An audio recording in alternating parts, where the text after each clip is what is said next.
ಸಿಂಹರಾಶಿಯವರಿಗೆ ಒಂದು ಅದ್ಭುತವಾದಂತಹ ಸ್ವಪ್ನ ಶಕ್ತಿಯ ಬಗ್ಗೆ ತಿಳಿಸ್ತೇನೆ. ಇದರಲ್ಲಿ ಕನಸಿನ ಶಕ್ತಿ, ಭಾಳ ಶಕ್ತಿ ಇದೆ ಕನಸಿನಲ್ಲಿ. ನಾವು ಅದನ್ನು ಪಾಸಿಟಿವ್ ಮಾಡ್ಕೋಬೇಕು. ನೆಗೆಟಿವ್ ಆಗಿರ್ತದೆ, ನಾವು ಪಾಸಿಟಿವ್ ಮಾಡ್ಕೊಳ್ಬೇಕಾಗ್ತದೆ ಅದನ್ನು.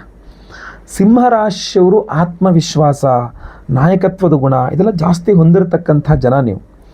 ಆದರೆ ಒಂದೊಂದ್ಸಲ ಏನಾಗ್ಬಿಡುತ್ತೆ, ಎಂಥವರನ್ನು ಮನಸ್ಸು ಅಲ್ಲಾಡಿಸುವ ಶಕ್ತಿ ಕನಸಿಗಳಿರ್ತದೆ. ಸೊ ಭಾಳಷ್ಟು ಜನ ಸಿಂಹರಾಶಿಯರಿಗೆ ಜೊತೆ ಅಷ್ಟಮ ಶನಿ ನಡೀತಾ ಇದೆ.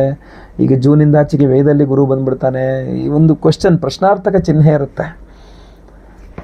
ಮನಸ್ಸು ಸ್ವಲ್ಪ ವಿಚಲಿತ ಆಗ್ತಾ ಇರುತ್ತೆ, ಭಯ ಆಗ್ತಾ ಇರುತ್ತೆ, ಕೆಟ್ಟ ಕನಸು ಬೀಳ್ತಾ ಇರುತ್ತೆ. ಮೂಲ ಕಾರಣ ಇದು, ಕೆಟ್ಟ ಕನಸು, ನಿದ್ರೆ ಸರಿಯಾಗಿ ಆಗಲಿಲ್ಲ ಅಂತ. ಯಾವ ಮನುಷ್ಯ, ಅದು ಸ್ತ್ರೀಯಾಗಲಿ ಪುರುಷರಾಗಲಿ, ನೋಡಿ ನೀವು ಸಿಂಹರಾಶಿಯವರಾಗಿದ್ದರೆ ಕಣ್ತುಂಬ ನಿದ್ರೆ, ಅದು ನಿದ್ರೆ ಜಾಸ್ತಿನೂ ಆಗಬಾರ್ದು ಕಡಿಮೆನೂ ಆಗಬಾರ್ದು, ಕಣ್ತುಂಬ ನೀವು ನಿದ್ರೆ ಮಾಡಿಬಿಟ್ರಿ ಅಂತ ಆದರೆ ನಿಮ್ಮ ಹಲವಾರು ಸಮಸ್ಯೆಗಳು ಪರಿಹಾರ ಆಗುತ್ತೆ. ಆದರೆ ಚೆನ್ನಾಗಿ ನಿದ್ರೆ ಯಾವಾಗ ಬರಲ್ಲ, ಕೆಟ್ಟ ಕನಸು ಬಿದ್ದರೆ ಬರಲ್ಲ. ಕೆಟ್ಟ ಕನಸು, ಭಯ, ಏನೋ ಒಂಥರ ಭಯ ಆಗ್ತಕ್ಕಂಥದ್ದು, ಬೆವುತೋಗ್ಬಿಟ್ಟೆ ನಾನು ಅಂತ. ಏನು ಕನಸು ಮರ, ಬೆವುತೋಗ್ಬಿಟ್ಟೆ ಹೆದರಿ ಅಂತ. ಯಾವ ಸಿಂಹರಾಶಿಯವರು ಸ್ವಪ್ನೇಶ್ವರಿ ಮಂತ್ರಾರಾಧನೆಯನ್ನು ಮಾಡ್ತಾರೋ ಅವರಿಗೆ ಈ ದುಸ್ವಪ್ನಗಳ ಸಮಸ್ಯೆ ಇರೋದಿಲ್ಲ, ಕೆಟ್ಟ ಕನಸುಗಳ ಸಮಸ್ಯೆ ಇರೋದಿಲ್ಲ, ಒಳ್ಳೆ ನಿದ್ರೆ ಬರುತ್ತೆ. ನೀವು ಸಿಂಹರಾಶಿಯವರಾಗಿದ್ದು ಸ್ವಪ್ನೇಶ್ವರಿ ಆರಾಧನೆ ಮಾಡಿದ್ರೆ ಆ ಮನಸ್ಸಿನ ಅಶಾಂತಿ ನಿವಾರಣೆ ಆಗುತ್ತೆ, ಗೊಂದಲಗಳು ನಿವಾರಣೆ, ಒಳ್ಳೆ ನಿದ್ರೆ ಬರುತ್ತೆ. ಒಳ್ಳೆ ನಿದ್ರೆ ಬಂದಾಗ ಮರುದಿನ ಬೆಳಗ್ಗೆ ನೀವು ಯಾರ ಹತ್ರ ಜಗಳ ಮಾಡಲ್ಲ. ಯಾರೇ ಜಗಳ ಮಾಡ್ಕೊಂಡು ಬಂದರೂ ಕೂಡ ನೀವು ಅವ್ರ ಹತ್ರ ಸಮಾಧಾನವಾಗಿ ಮಾತಾಡ್ತೀರ, ಕಿರಿಕಿರಿ ಅನಿಸಲ್ಲ ನಿಮಗೆ, ಏನೋ ಒಂಥರ ಕಿರಿಕಿರಿ ಅನಿಸಲ್ಲ. ಯಾಕೆ, ಮನಸ್ಸು ನೆಮ್ಮದಿಯಿಂದ ಇರುತ್ತೆ. ಸ್ವಪ್ನೇಶ್ವರಿ ಆರಾಧನೆಯನ್ನು ಮಾಡಬೇಕು. ಸಿಂಹರಾಶಿಯರು ಸ್ವಪ್ನೇಶ್ವರಿ ಆರಾಧನೆ ಮಾಡಿದ್ರೆ ಕೆಟ್ಟ ಕನಸುಗಳು, ದುಸ್ವಪ್ನಗಳು ಅದು ಪರಿಹಾರವಾಗುತ್ತೆ. ಕೆಟ್ಟ ಕನಸುಗಳು ಪರಿಹಾರವಾಗುತ್ತೆ, ಒಳ್ಳೆ ನಿದ್ರೆ ಬರುತ್ತೆ, ಮನಸ್ಸಿಗೆ ಶಾಂತಿ ನೆಮ್ಮದಿ ಸಿಗುತ್ತೆ. ಇಲ್ಲೇನಾಗ್ಬಿಡುತ್ತೆ, ಸಿಂಹರಾಶಿಯರು ಸ್ವಲ್ಪ ಈಗೋಯಿಸ್ಟಿಕ್ ಬರುತ್ತೆ, ನೇಚರ್ ಸ್ವಲ್ಪ ಅಹಂಕಾರ ಬಂದ್ಬಿಡುತ್ತೆ. ಸೊ ಈ ಅಹಂಕಾರ ನೀವೇನು ಬೇಕು ಅಂತ ಮಾಡೋದಲ್ಲ, ಗೊತ್ತಿದ್ದೋ ಗೊತ್ತಿಲ್ಲದೆಯೋ ಆ ಟಿ ವಿ ಅಂತಾರೆ ಅದನ್ನು, ಸಿಂಹದ ಟಿ ವಿ ಅಂತ, ಅಚ್ಚ ಕನ್ನಡದಲ್ಲಿ ಟಿ ವಿ ಅಂತಾರೆ ಅದನ್ನು. ಸೊ ಅದನ್ನು ಅಹಂಕಾರ ಅಂತ ಇನ್ನೊಬ್ರು ಅನ್ಕೋಬೋದು ಅದನ್ನು. ಸೊ ಏನಾಗುತ್ತೆ, ಈಗೋ ಕಡಿಮೆ ಆಗುತ್ತೆ. ಸ್ವಪ್ನೇಶ್ವರಿ ಆರಾಧನೆಯಿಂದ ಸಿಂಹರಾಶಿಯವರಲ್ಲಿ ಈಗೋ ಕಡಿಮೆ ಆಗಿ, ಅದನ್ನು ಒಂದು ಸ್ವಲ್ಪ ನಿಮಗೆ ಅಹಂಕಾರ ಕಡಿಮೆ ಆಗಿ ಸ್ವಲ್ಪ ಶಾಂತವಾಗಿ ಯೋಚನೆ ಮಾಡ್ತೀರಾ.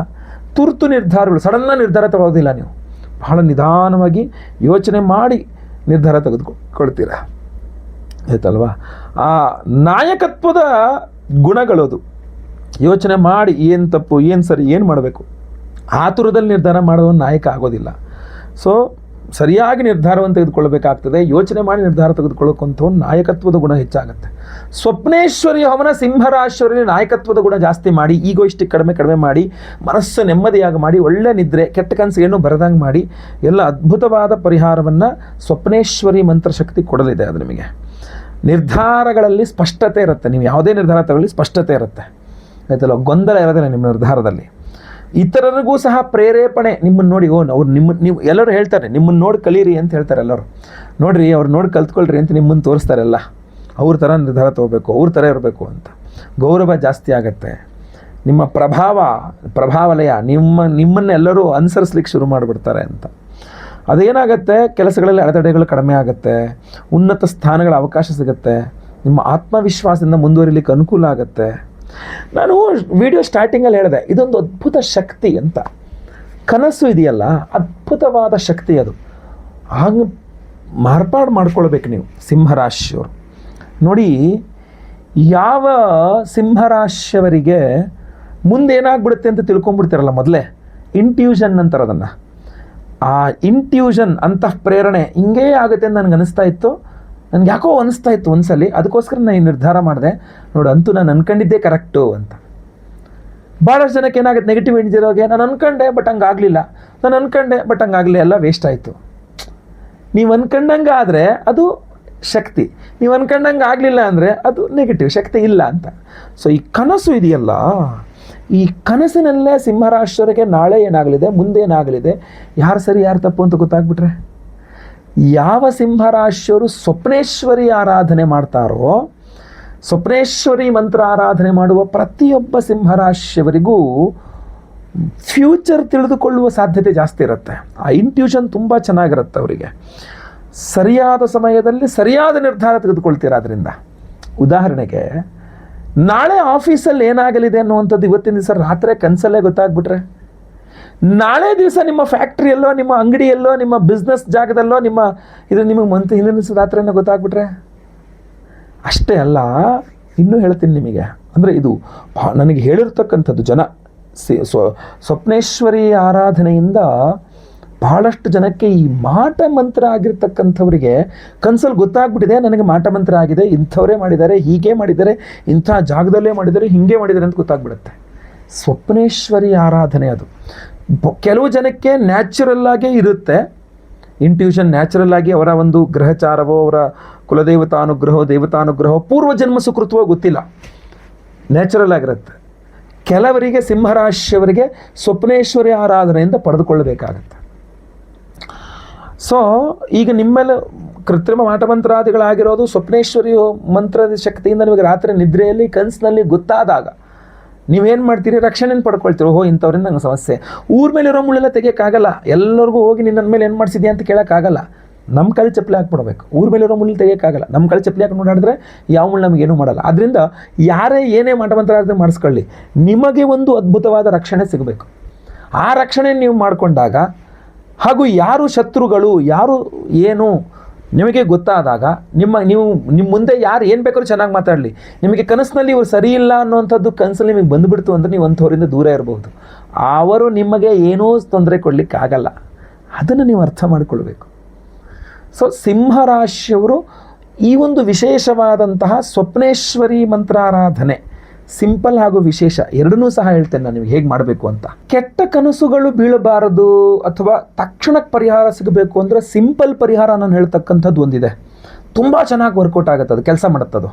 ನಿಮಗೆ ರಾತ್ರಿ ಮಲ್ಕೊಂಡಾಗ ಕೆಟ್ಟ ಕನಸು ಬಿತ್ತು, ರಪ್ ಅಂತ ಎಚ್ಚರ ಆಯಿತು ಅಂತ ಅಂದ್ಕೊಳ್ಳಿ. ಬಹಳ ಸಿಂಪಲ್ಲಾಗಿ ನೀವು ಮಾಡಬೇಕಾಗಿರೋದು, ನೀವು ಯಾವ ಕಡೆ ಕಾಲು ಹಾಕ್ಕೊಂಡು ಮಲ್ಕೊಂಡಿದ್ರಲ್ಲ ಆ ಕಡೆ ತಲೆ ಹಾಕ್ಕೊಂಡು ಮಲ್ಕೊಳ್ಳಿ, ಯಾವ ಕಡೆ ತಲೆ ಹಾಕ್ಕೊಂಡು ಮಲ್ಕೊಂಡಿದ್ರಲ್ಲ ಆ ಕಡೆ ಕಾಲು ಹಾಕ್ಕೊಂಡು ಮಲ್ಕೊಳ್ಳಿ. ಉಲ್ಟಾ ನೀವು ಏನು ಮಲ್ಕೊಂಡಿದ್ರೋ, ಈಗ ಪೂರ್ವಕ್ಕೆ ತಲೆ ಹಾಕಿ ಪಶ್ಚಿಮಕ್ಕೆ ಕಾಲು ಹಾಕೊಂಡು ಮಲ್ಕೊಂಡಿದ್ರಿ, ರಪ್ ಅಂತ ಎಚ್ಚರಾದಿ ಭಯಕ್ಕೆ ಆಗ್ತಾಯಿದೆಯಾ, ಪಶ್ಚಿಮಕ್ಕೆ ತಲೆ ಹಾಕ್ಕೊಂಡು ಪೂರ್ವಕ್ಕೆ ಕಾಲು ಹಾಕೊಂಡು ಮಲ್ಕೊಂಬಿಟ್ರೆ ಆಗೋಯ್ತು. ಜಸ್ಟ್ ಸಿಂಪಲ್ ವರ್ಷ ಮಲ್ಕೊಂಬಿಟ್ರೆ ಆಗೋಯ್ತು. ಇದು ತುಂಬ ಚೆನ್ನಾಗಿ ಕೆಲಸ ಮಾಡುತ್ತೆ. ನೀವು ಟ್ರೈ ಮಾಡಿ ನೋಡಿ. ಯಾವಾಗ ಕೆಟ್ಟ ಕನಸು ಬಿದ್ದು ಬೆಚ್ಚ ಬಿದ್ದಿದ್ದಾಗಾದರೂ ಇದೊಂದು ಸಿಂಪಲ್ಲಾಗಿ ಟ್ರೈ ಮಾಡಿ. ಮೊದಲನೇದು.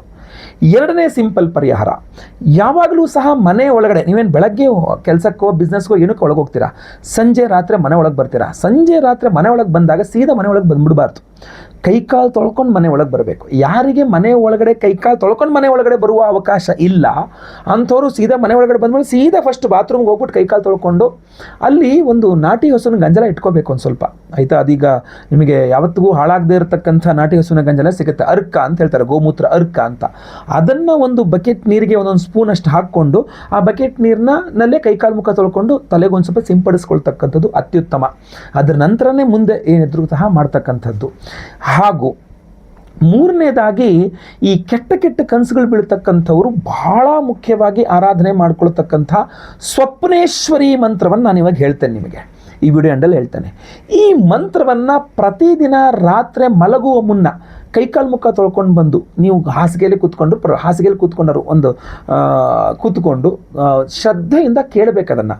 ಆ ಮಂತ್ರವನ್ನು ಮಿನಿಮಮ್ ಒಂದು 54 ಬಾರಿಯೋ 28 ಬಾರಿಯೋ 108 ಬಾರಿಗೆ ಆದರೆ ಸಾಧ್ಯ ಆದರೆ ಅದನ್ನು ಕೇಳಿಸ್ಕೊಳ್ತಕ್ಕಂಥ ರಿಪೀಟೆಡ್ ಆಗಿ ಕೇಳಿಸ್ಕೊಳ್ತಕ್ಕಂಥದ್ದು ಇದೆಯಲ್ಲ, ಅದು ನಿಮ್ಮಲ್ಲಿ ಲುಪ್ತವಾಗಿ ಅಂದರೆ ನಿಮ್ಮಲ್ಲಿ ಸೇರ್ಕೊಳ್ತದೆ. ಅದ್ಭುತವಾಗಿ ಅಮ್ಮನವರ ಶಕ್ತಿ ನಿಮ್ಮ ಸುತ್ತಲೂ ಒಂದು ಆರಾ ತುಂಬ ಚೆನ್ನಾಗಿ ಜನರೇಟ್ ಮಾಡ್ತದೆ. ಇದಕ್ಕೂ ಪವರ್ಫುಲ್ ಆಗಿರ್ತಕ್ಕಂಥ ಸ್ವಪ್ನೇಶ್ವರಿ ಆರಾಧನೆ ಬೇಕು ಅಂತಂದರೆ ನಾವೇ ಮಾಡ್ತಾ ಇರ್ತಕ್ಕಂಥ ಸ್ವಪ್ನೇಶ್ವರಿ ಹೋಮ.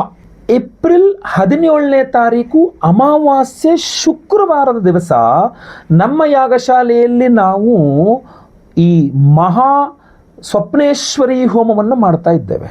ಈ ಸ್ವಪ್ನೇಶ್ವರಿ ಮಂತ್ರ ನನಗೆ ಮುಂದೆ ಹೇಳಲಿದ್ದೇನೆ. ಇದೇ ಮಂತ್ರದಿಂದ ಹೋಮವನ್ನು ಮಾಡ್ತೇವೆ, ಅದು ವಿಶೇಷವಾಗಿರ್ತಕ್ಕಂಥ ದ್ರವ್ಯಗಳಿಂದ. ಅಮಾವಾಸ್ಯೆ ಪರ್ವದಿನ ಶುಕ್ರವಾರ, ಅಮ್ಮನವರ ವಾರ, ಅಮಾವಾಸ್ಯೆ ಪವರ್ಫುಲ್ಲಾಗಿ ಎರಡರ ಕಾಂಬಿನೇಷನ್ ತುಂಬ ಅದ್ಭುತವಾಗಿದೆ. ಶುಕ್ರವಾರ ಅಮಾವಾಸ್ಯೆ ಬಂದಿರತಕ್ಕಂಥದ್ದು, ಹಾಗೂ ವಿಶೇಷವಾಗಿ ದೇವಿಯ ಆರಾಧನೆ, ಅದು ಸ್ವಪ್ನೇಶ್ವರಿ ಆರಾಧನೆ ಮಾಡಿ ವಿಶೇಷವಾಗಿರತಕ್ಕಂತಹ ಒಂದು ಕೃಷ್ಣ ಕೀಲಕ ರತ್ನವನ್ನು ಕೊಡ್ತಾ ಇದ್ದೇವೆ ಪ್ರತಿಯೊಬ್ಬರಿಗೂ ಸಹ. ಈ ಕೃಷ್ಣ ಕೀಲಕ ರತ್ನ ಇದೆಯಲ್ಲ, ಬಹಳ ಪವರ್ಫುಲ್ ಆಗಿರತಕ್ಕಂಥ ರತ್ನ ಇದು. ಇದು ನಿಮ್ಮ ಬಾಡಿಗೆ ಅಡ್ಜಸ್ಟ್ ಆಗಿಬಿಟ್ರೆ ಒನ್ಸ್ ನಿಮಗೆ ಯಾವುದೇ ರೀತಿಯಲ್ಲಿ ಒಮ್ಮೆ ನಿಮ್ಮ ಶರೀರಕ್ಕೆ ಇದು ಅನುಗುಣವಾಗಿ ಇದಾಗ್ಬಿಟ್ರೆ ಮತ್ತೆ ಪುನಃ ಅದು ಯಾವುದೇ ನೆಗೆಟಿವ್ ಎನರ್ಜಿ ನಿಮ್ಮ ಇದಕ್ಕೆ ಬರ್ದಿರಂಗೆ ನೋಡ್ಕೊಳ್ಳುತ್ತೆ. ಅಷ್ಟು ಶಕ್ತಿಯುತವಾಗಿರತಕ್ಕಂಥದ್ದು. ಈ ಒಂದು ಕೃಷ್ಣಕೀಲಕ ರತ್ನವನ್ನು ಅಮಾವಾಸ್ಯೆ ಶುಕ್ರವಾರದ ದಿವಸ ಸ್ವಪ್ನೇಶ್ವರಿ ಹೋಮ, ಮಹಾ ಸ್ವಪ್ನೇಶ್ವರಿ ಹೋಮದಲ್ಲಿ ಎನರ್ಜೈಸ್ ಮಾಡಿದಾಗ, ಇನ್ನು ಹಲವಾರು ಬೇರೆ ಬೇರೆ ಹೋಮಗಳನ್ನು ಮಾಡ್ತಾ ಇದ್ದೇವೆ. ಸ್ವಯಂವರ ಪಾರ್ವತಿ ಇರಬಹುದು, ಏನು ಕಾಳಿಕಾ ದುರ್ಗಾ ಪರಮೇಶ್ವರಿದೊಂದು ವಿಶೇಷವಾದ ಹೋಮ ಮಾಡ್ತಾ ಇದ್ದೇವೆ. ಇನ್ನೂ ಹಲವಾರು ಹೋಮಗಳಿದೆ, ಗುರು ಶಾಂತಿ, ಶನಿ ಶಾಂತಿ, ನವಗ್ರಹ ಶಾಂತಿ ಎಲ್ಲ ಇದೆ. ಬಟ್ ವಿಶೇಷವಾಗಿ ನಾನು ಹೇಳುವಂಥದ್ದು ಸ್ವಪ್ನೇಶ್ವರಿ ಹೋಮದಲ್ಲಿ ಶುಕ್ರವಾರ ಅಮಾವಾಸ್ಯೆ ದಿವಸ ನಿಮ್ಮ ಹೆಸರಿನಲ್ಲಿ ಸಂಕಲ್ಪ ಮಾಡಿ ಎನರ್ಜೈಸ್ ಮಾಡಿ ನಿಮಗೆ ಕೊಡ್ತಕ್ಕಂಥದ್ದಾಗಿರ್ತದೆ. ಸೊ ಈ ಒಂದು ಕೃಷ್ಣಕೀಲಕ ರತ್ನವನ್ನು ನೀವು ನಿಮ್ಮ ತಲೆ ದಿಂಬು ಕೆಳಗಡೆ ಹಿಂಗೆ ನಿಲ್ಸ್ಕೊಂಡಂತೂ ಇಡಕಾಲ ಚುಚ್ಕೊಂಡ್ಬಿಡ್ತದೆ, ಹಿಂಗೆ ಮಲಗಿಸ್ಕೊಂಡು ಇಡಬೇಕಷ್ಟೇ. ಸೊ ಇದು ನಿಮ್ಮ ತಲೆ ದಿಂಬು ಕೆಳಗಡೆ ಇದನ್ನು ಇಟ್ಕೊಂಡು ಮಲ್ಕೊಂಬಿಟ್ರೆ ಸಾಕು. ನಿಮ್ಮ ಇಡೀ ಬಾಡಿ ಆರಾ ಕ್ಲೆನ್ಸಿಂಗ್ ಅಂತಾರೆ, ನಿಮ್ಮ ಸೂಕ್ಷ್ಮ ಶರೀರದ ಶುದ್ಧೀಕರಣ ಹಾಗೂ ಯಾವುದೇ ಕೆಟ್ಟ ಕನಸುಗಳು ನಿಮಗೆ ಬೀಳೋದು. ಯಾಕೆಂದರೆ ಸ್ವಪ್ನೇಶ್ವರಿ ಮಂತ್ರದಲ್ಲಿ ಅಭಿಮಂತ್ರಿತ ಕೃಷ್ಣಕೀಲಕ ರತ್ನ ಆಗಿರುತ್ತೆ. ಇದನ್ನು ನಿಮಗೆ ರಾತ್ರಿ ಕೆಟ್ಟ ಕನಸುಗಳು ಬಿದ್ದು ಬೆಚ್ಚಿ ಬೀಳತಕ್ಕಂಥದ್ದನ್ನು ನಿವಾರಣೆ ಮಾಡ್ತಕ್ಕಂಥದ್ದು ಇರಬಹುದು. ಅಷ್ಟೇ ಅಲ್ಲದೆ ನಾನು ಆಗಲೇ ನಿಮಗೆ ಈಗ ವಿಡಿಯೋದಲ್ಲಿ ತಿಳಿಸಿದಂತೆ ಸ್ವಪ್ನೇಶ್ವರಿ ಅನುಗ್ರಹ ನಿಮ್ಮೊಟ್ಟಿಗೆ ಯಾವಾಗಲೂ ಇರುವಂತೆ ನೋಡಿಕೊಳ್ಳುವ ಅದ್ಭುತವಾದ ಶಕ್ತಿ ಇದು. ಒಂದು ರೂಲ್ ನೀವು ನೆನಪಿಟ್ಕೊಳ್ಬೇಕು, ಒಬ್ಬರದು ಇನ್ನೊಬ್ಬರು ಎಕ್ಸ್ಚೇಂಜ್ ಮಾಡ್ಕೊಳ್ಬಾರ್ದು. ಒಂದು ರಾತ್ರಿ ನೀವು ಈಗ ಸಂಕಲ್ಪ ಸೇವೆ ಕೊಟ್ಟು ನಿಮ್ಮ ಹೆಸರು ಕೊಟ್ಟು ಇದನ್ನು ನಾನು ನಿಮಗೆ ಕಳಿಸ್ಕೊಡ್ತೇನೆ. ಯಾಕಂದರೆ ಲೈವಲ್ಲಿ ನಿಮ್ಮ ಹೆಸರು ನಾನೇ ಸಂಕಲ್ಪ ಮಾಡ್ತೇನೆ.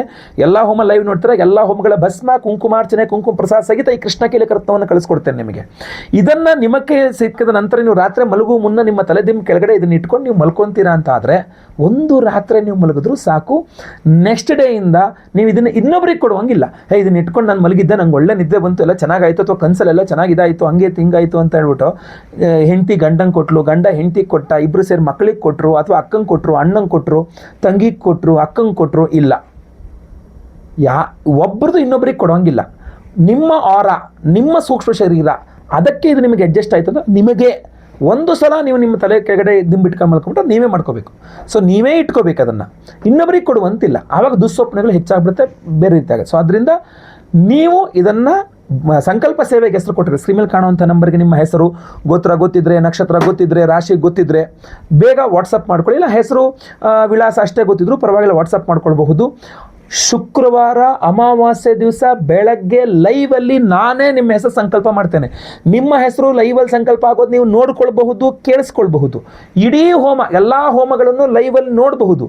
ಹಾಗೂ ಎಲ್ಲ ಹೋಮಗಳ ಭಸ್ಮ, ಕುಂಕುಮಾರ್ಚನೆಯ ಕುಂಕುಮ ಪ್ರಸಾದ ಹಾಗೂ ಈ ಕೃಷ್ಣಕೀಲಕ ರತ್ನ ನಿಮಗೆ ಕಳಿಸ್ಕೊಡ್ತೇನೆ.